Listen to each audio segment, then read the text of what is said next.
এই গাইজ আমি রাজ, welcome to সিনেপোস্ট। এখন আমি কথা বলবো শাকিব খানের আপকামিং সিনেমা তুফানের কিছু লিকড ফটো নিয়ে। তুফান সিনেমার সেট থেকে বিগত কয়েকদিনে বেশ কিছু ছবি লিক করা হয়েছে। এই ব্যাপারটা নিয়ে সোশ্যাল মিডিয়াতে বেশ আলাপ আলোচনা হচ্ছে। তো এই ব্যাপারটা যে কতটা ভুল হচ্ছে, কেন ভুল হচ্ছে, আজকের ভিডিওতে এই ব্যাপারে কথা বলবো। প্রথমত, এই যে ফটোগুলোকে লিকড ফটো বলা হচ্ছে, এই ফটোগুলো কি আসলেই লিকড ফটো? উত্তর হচ্ছে না।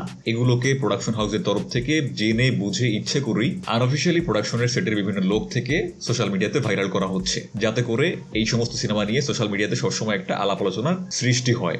এটা সম্পূর্ণরূপে একটা পরিকল্পিত প্রমোশনাল স্ট্র্যাটেজি। এবার এই স্ট্র্যাটেজির মধ্যে ভুল কি কিছু রয়েছে? মুভির তো প্রমোশনই হচ্ছে, মুভি নিয়ে বিভিন্ন আলাপ আলোচনা হচ্ছে, তাও একেবারে সম্পূর্ণরূপে ফ্রি অফ কস্ট, কোনো রকমের টাকা খরচ ছাড়াই এরকমের প্রমোশন হচ্ছে। সো প্রোডাকশন হাউস কেন এই ধরনের ফ্রি প্রমোশনের সুযোগ নিবে না? অফকোর্স তাদের নেওয়া উচিত, রাইট?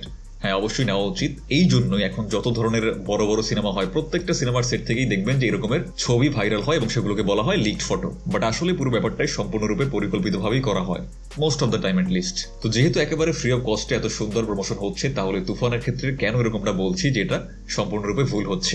ওয়েল, প্রমোশন অবশ্যই ভালো, বাট প্রমোশনটা যাতে কোনোভাবে মুভির জন্য হার্মফুল না হয়ে যায়, এই ব্যাপারটার দিকে যথেষ্ট লক্ষ্য রাখা জরুরি। তুফানের ক্ষেত্রে ঠিক এই ব্যাপারটাই কিন্তু ঘটছে, যে ব্যাপারটা কোথাও গিয়ে কিছুটা হার্মফুল হয়ে যাচ্ছে মুভিটার জন্য, যেটা আমার কাছে মনে হচ্ছে। কেন এমনটা বলছি? সেট থেকে ফটো লিক করার ক্ষেত্রে একটা ব্যাপার নজরে রাখা উচিত, সেটা হচ্ছে এই সমস্ত ফটোর মধ্যে এমন কোনো ব্যাপার স্পয়েল না হয়ে যায় যেটা মুভির সম্পর্কে কোনো গুরুত্বপূর্ণ তথ্য কিংবা কোনো গুরুত্বপূর্ণ কোনো কি সিন যাতে করে আগে থেকেই স্পয়েল না হয়ে যায়, যেটা দেখে দর্শক আগে থেকে গেস করে ফেলতে পারবে যেখানে আমরা কি পেতে চলেছি। তুফানের বেশ কিছু ফটো এখনো পর্যন্ত লিক হয়েছে, যেখানে শাকিব খানকে বিভিন্ন লুকে দেখা যাচ্ছে। লেটস সে শাকিব খানকে এখানে বেল বটম পরিহিত অবস্থা দেখা যাচ্ছে। তো এই যে বেল বটমটা, এটা কিন্তু 60-70s এই সময় খুব বেশি পপুলার ছিল।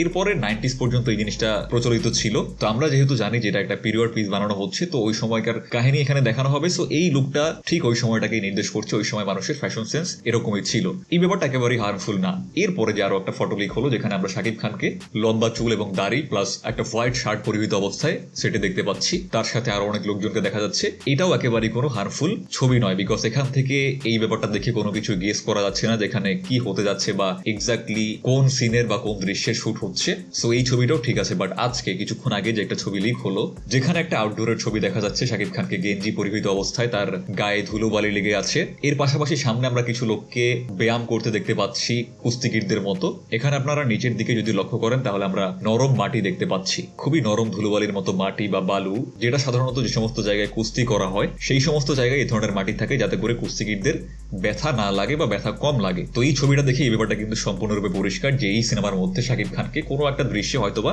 এই সমস্ত কুস্তিগিরদের সাথে কুস্তি করতে দেখা যেতে পারে, যেরকমটা আমরা সুলতানের ক্ষেত্রে দেখেছিলাম, দাঙ্গালের ক্ষেত্রে দেখেছিলাম, যে ইন্ডিয়ার কিছু স্পেসিফিক জায়গায়, লেটসে হারিয়ানা, যে সমস্ত জায়গায় কুস্তি এখনো পর্যন্ত একটা ট্রেডিশন, তো এরকমই কোনো একটা দৃশ্য হয়তোবা এই সিনেমার মধ্যে থাকতে চলেছে। নাও এই ব্যাপারটা যে আমরা একটা ছবির মাধ্যমে আগে থেকে জেনে গেলাম, তো ফাইনালি যখন কোনো টিজার ট্রেলার কিংবা গানের মধ্যে আমরা এই দৃশ্যগুলো দেখতে পাবো, তখন কি জিনিসটার এতটা ভালো লাগবে? প্রথমবারের মতো একটা দৃশ্য টিজার ট্রেলারের মধ্যে দেখে দর্শক হিসেবে আমরা যতটুকু এক্সাইটেড হওয়ার সুযোগ ছিল, ছিটকে যাওয়ার সুযোগ ছিল, এই ব্যাপারটা কি এখন আর হওয়ার সুযোগ একেবারেই রয়েছে?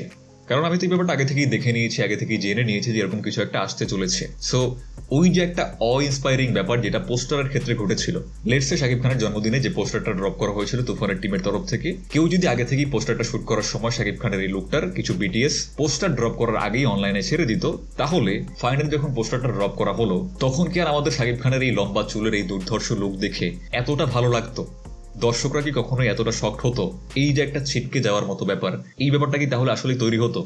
একেবারেই হতো না। বিকজ এই যে লুক, এই ব্যাপারটা যদি আমি আগে থেকেই জানতাম যে এরকম একটা লুকে শাকিব খানকে দেখা যাবে, এরকম একটা লুক আসতে চলেছে, তাহলে ওই ছিটকে যাবার মতো ওই যে একটা ইন্সপায়ারিং ব্যাপার, এটা তো আর ক্রিয়েটই হচ্ছে না, কারণ সেটা ক্রিয়েট হওয়ার কোনো সুযোগই তো আর থাকছে না। আজকের এই ছবিটা থেকে কিন্তু অনেক কিছুই কনক্লুড করা যেতে পারে, যেমন এই যে ইন্ডিয়ার যে ট্রেডিশনাল কুস্তি, এটা শাকিব খানকে করতে দেখা যাবে, এবং এই ধরনের কুস্তি যেহেতু অ্যাটলিস্ট আমি যতদূর জানি হারিয়ানাতে খুব বেশি হয়ে থাকে, তেমনটাও হতে পারে যে এই সমস্ত দৃশ্য বা গল্পের প্লট কোনো না কোনোভাবে এই অঞ্চলের সাথে যুক্ত থাকবে। তো এই যে ব্যাপারগুলো আমি আগে থেকেই জেনে গেলাম বা বুঝতে পেরে গেলাম, ফাইনালি যদি সিনেমার মধ্যে এমনটাই থাকে, তাহলে এই ব্যাপারটা কিন্তু দেখে তখন আর অতটা ইমপ্রেসড হওয়ার সুযোগ থাকে না। এই ব্যাপারটা তুফানের প্রোডাকশন টিমের বোঝা উচিত। আমি বারবার বিভিন্ন ভিডিওর মধ্যে ব্যাপারটা বলেছি যে তুফানকে নিয়ে যে পরিমাণে হাইপ অলরেডি এক্সিস্ট করে, এই পরিমাণে হাইপ এখনো পর্যন্ত বাংলা সিনেমার ইতিহাসে কোনো বাংলা সিনেমা নিয়ে তৈরি হয়নি। এরপরে প্রত্যেক দিন দিন এই ছবি এটা সেটা লিক করে তুফানের হাইপ বজায় রাখার কোনো কারণ নেই। এমনকি যদি কোনো কিছু লিক নাও করা হয়, তারপরেও এই সিনেমার মধ্যে পোটেনশিয়াল রয়েছে বাংলা সিনেমার ইতিহাসে সমস্ত রেকর্ড দুমড়ে মুচড়ে দেওয়ার। তো এতটা ডেসপারেটলি প্রত্যেক দিন একটা লুক রিভিল করে, প্রত্যেক দিন একটা ছবি রিভিল করে আলোচনায় থাকার প্রয়োজনীয়তা আছে বলে আমার কাছে মনে হয় না, বরঞ্চ এই জিনিসটা কিন্তু অনেক বেশি হার্মফুল হয়ে যাচ্ছে সিনেমার জন্য। তো আই থিঙ্ক এই ধরনের কাজ থেকে তুফানের টিমের বিরত থাকা উচিত। এই পুরো ব্যাপারটা নিয়ে আপনাদের কি মতামত কমেন্ট বক্সে অবশ্যই জানাবেন। আপনার কাছে কি মনে হয় যে এই ধরনের কাজ কি আসলে ঠিক হচ্ছে? যদি আমাদের চ্যানেলে প্রথমবারের মতো হয়ে থাকে প্লিজ লাইক এন্ড সাবস্ক্রাইব। দেখা হচ্ছে নেক্সট ভিডিওতে। Till then tata.